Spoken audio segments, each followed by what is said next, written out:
ပေါ်တူဂီခရိုအေးရှားပွဲစဉ်အပါအဝင်စပိန်နဲ့အော်စတြေးလျပွဲစဉ်သုံးသက်ချက်ဖြစ်ပါတယ်ခင်ဗျာဒီမနေ့မှာကြိုးဆိုပါရဗျာကျွန်တော်နိုင်ဒီပါဒီနေ့မှာကတော့ကျွန်တော်ဒါဒီပွဲစဉ်နှစ်ပွဲကိုကျွန်တော် TikTok နဲ့ YouTube မှာကျွန်တော်ပွဲကြိုသုံးသက်ချက်လေးလုပ်ပေးသွားမှာဖြစ်ပါတယ်အဲ့တော့ပွဲကြိုသုံးချက်လေးမစခင်မှာကျွန်တော်ရဲ့ဒီ TikTok account လေးကို like and follow လုပ်ခဲ့ပြီးကျွန်တော်ဒီအပြင်မေတ္တာရက်ခံလိုက်ပါခင်ဗျာအဲ့တော့ကျွန်တော်တို့စပြီးတော့သုံးသက်လိုက်အောင်ပါအဲ့တော့ sorry ပါသုံးသက်ချက်လေးမပြောခင်မှာကျွန်တော်စကားလေးနည်းငယ်လောက်ပြောပါမယ်အဲ့ဒါကဘာလဲဆိုတော့ကျွန်တော်ရဲ့သုံးသက်ချက်ဗီဒီယိုတွေဒီသုံးသက်ချက်ဆန်ဆန်တာဖြစ်ပါတယ်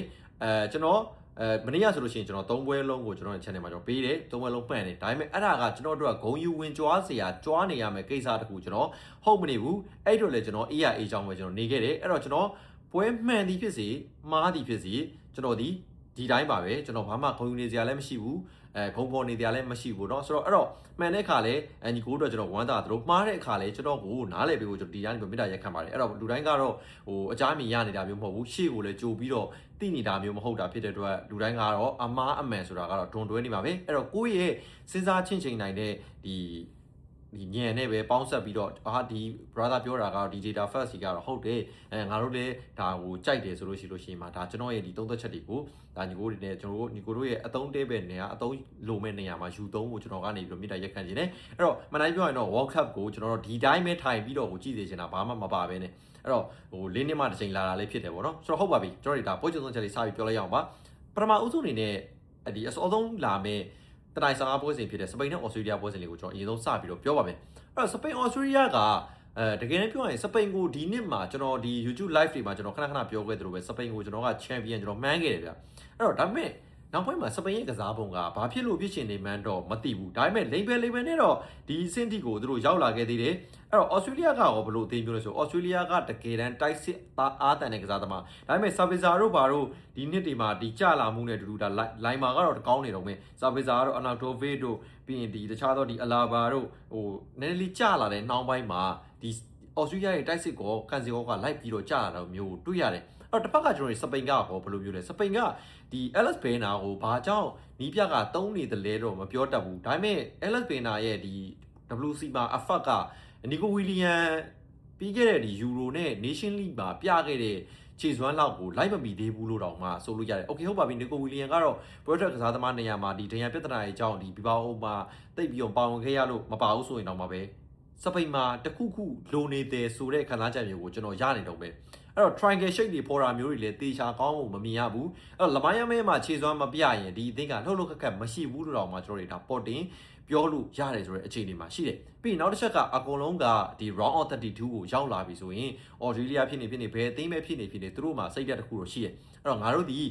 ီအသင်းကြီးကိုအနေဆုံးမနိုင်ဘူးဆိုရင်တော့တရေတမိုက်တရေနဲ့ဒီမိနစ်60မှာတရေနဲ့ဆွဲခေါ်သွားမယ်ပဒန်ဒီမှာငါတို့အဆုံးပြဆို50-50ရပြီဆိုတော့မာတာတီမျိုးကအသင်းတိုင်းမှာရှိတယ်အဲ့ဒါကကြောက်စရာကောင်းတဲ့အချက်ပေါ့နော်အဲ့တော့ကျွန်တော်တို့ဒီစပိန်အော်စတြေးလျပွဲစဉ်မှာထိုးရင်လည်းကောင်းမယ်ကမ္ဘာအဆင့်အနေထားအရ20လောက်กว่าရယ်ဆိုပေမဲ့20ကျော်လောက်กว่าရယ်ဆိုပေမဲ့စပိန်အနေနဲ့ဒီအော်စတြေးလျကိုကလေးလိုမျိုးလှုပ်သွားလို့တော့မရတော့ဘူးလို့ကျွန်တော်ထင်တယ်အဓိက round of 32ဒီ knockout stage ကိုရောက်နေတာကြောင့်လို့ကျွန်တော်တို့ထင်တယ်ဗျာအဲ့တော့စပိန်နိုင်ကောင်းနိုင်သွားတကူဆိုတဲ့ result မျိုးလိုပဲကျွန်တော်တို့ထင်တယ်ကျွန်တော်အော်စတြေးလျကိုတော့ပို့ပြီးတော့သဘောကျမိတယ်အမှန်တိုင်းပြောရင်ကျွန်တော်ကဒီအသင်းကြီးနဲ့အသင်းငယ်နဲ့ရှင်းလာရင်အသင်းငယ်ပို့ပြီးကြိုက်တတ်တဲ့ဇယိုက်ရှိတာကြောင့်လည်းပါတယ်ပေါ့နော်အဲ့တော့စပိန်လက်ရှိခြေစွမ်းရကျွန်တော်စပိန်ကိုချန်ပီယံမှန်းခဲ့ပြီမယ်လက်ရှိခြေစွမ်းနဲ့လက်ရှိဖောင်အရာ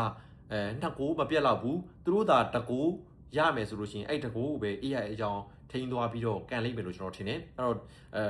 ကျွန်တော်တို့ဒီနေ့ဒီစပိန်အော်စတြေးလျကိုတော့အော်စတြေးလျဘက်ကိုကျွန်တော်ရွေးချယ်ပေးချင်ပါတယ်အဲ့တော့နောက်တစ်ပွဲပါခက်တော့လေးကျွန်တော်သွားလိုက်ပါမယ်အဲ့တော့ပေါ်တူဂီနဲ့ခရိုအေးရှားပေါ်တူဂီက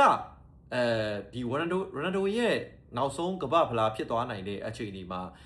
တခြားသောသူတို့ဒီ personal နဲ့ပတ်သက်တဲ့ဒီ dressing room နဲ့ပတ်သက်တဲ့သတင်းတွေအများကြီးလဲထွက်ခဲ့တယ်စီလုံးမှုပြိုကွဲနေတာလားဘာလားညာလားပေါ့နော်ဆိုတော့ပြီးခဲ့တဲ့ကျွန်တော်တို့နောက်ဆုံးပွဲစဉ်မှာလဲကိုလံဘီယာကိုတည်ကြတဲ့ပွဲစဉ်မှာပို့ပြီးတော့မှအတန်တွေကကျေလောင်လာခဲ့တယ်ပေါ့နော်ဆိုတော့အဲ့တော့ဒီနေ့မှာခရိုအေးရှားတို့အသင်းနဲ့တွေ့ရပြီခရိုအေးရှားကတကယ်ပြောရရင်